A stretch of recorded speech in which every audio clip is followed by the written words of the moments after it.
నారా చంద్రబాబు నాయుడు అనే నేను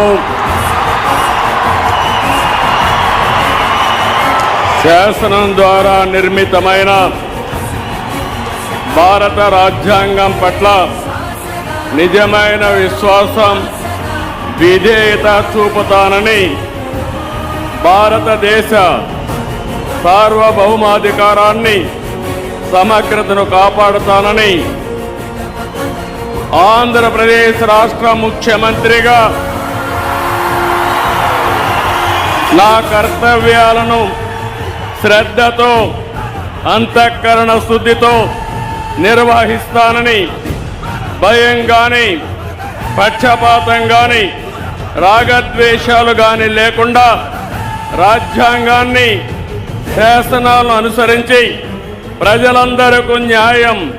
చేకూరుస్తానని దైవ సాక్షిగా ప్రమాణం చేస్తున్నాను.